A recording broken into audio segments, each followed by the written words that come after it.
अस्सलाम वालेकुम एंड अस्सलाम वालेकुम टू एवरीवन। तो जी कैसे हैं आप सब लोग। उम्मीद करती हूँ आप सब लोग बखैर व आफ़ियत अपनी ज़िंदगी इंजॉय कर रहे होंगे। अच्छा जी, आज की रेसिपी के इंग्रेडिएंट्स बहुत ही सादा और आसान है। यहाँ पे मैंने 3 आलू जूलियन शेप में कट कर लिए हैं, 2 टमाटर और 5 हरी प्याज जो है वो नॉर्मल साइज़ में हम बारीक बारीक कट कर लेंगे, और 4 जो है प्याज वो भी कट करके रख लिए हैं। आज की रेसिपी स्टार्ट करने से पहले आप लोगों से एक दरख्वास्त है कि अगर आप लोगों ने अभी तक मेरा चैनल सब्सक्राइब नहीं किया हुआ तो काइंडली सब्सक्राइब कर लें, ताकि डेली आपको ऐसी मज़े मज़े की रेसिपीज़ मिलती रहें।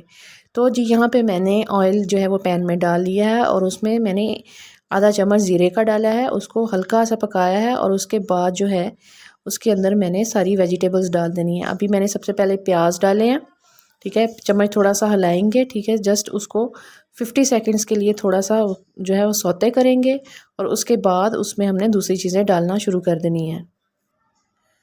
प्याज को बहुत ज़्यादा नहीं पकाना, क्योंकि प्याज जो है इसमें ब्राउन नहीं करनी होती, इसमें आपने जस्ट उसको हल्का सा सौते करना होता है। प्याज हमारी सौते जब हो जाए तो अब इसके अंदर हमने जूलियन शेप में कटे हुए आलू जो है वो हमने शामिल कर देने हैं, और उसके बाद फ़ौरन ही हमने जो है वो टमाटो भी शामिल कर देने हैं।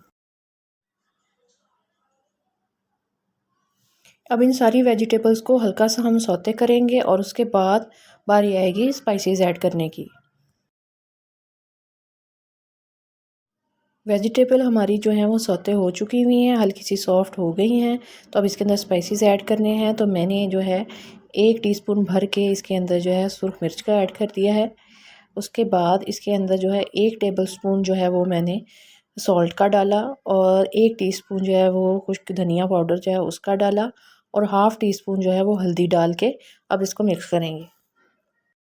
वेजिटेबल को स्पाइसेस के साथ अच्छे तरीके से भून लेंगे। जैसे हम कोई भी हम सब्ज़ी बनाते हैं तो उसमें हम जो स्पाइसेस ऐड करते हैं और सब्ज़ी मिक्स करते हैं तो उसको भून लेते हैं, इसी तरीके से इसको अच्छे तरीके से भून लेंगे।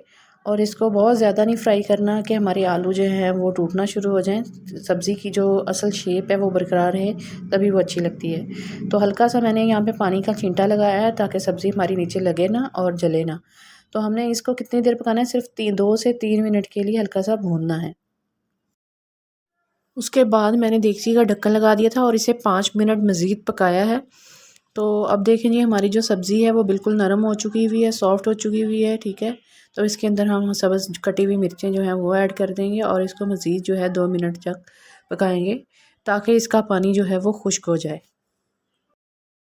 सब्ज़ी हमारी अच्छे तरीके से भून चुकी है, और आप देख सकते हैं कि इसके अंदर मैंने जो है 3 अंडे ऐड कर दिए हैं। अंडे ऐड करने के बाद इसको मज़ीद जो है 2-3 मिनट के लिए पकाएंगे, ताकि सही तरीके से हमारी सब्ज़ी जो है पक भी जाए और अंडों की स्मेल भी ना आए।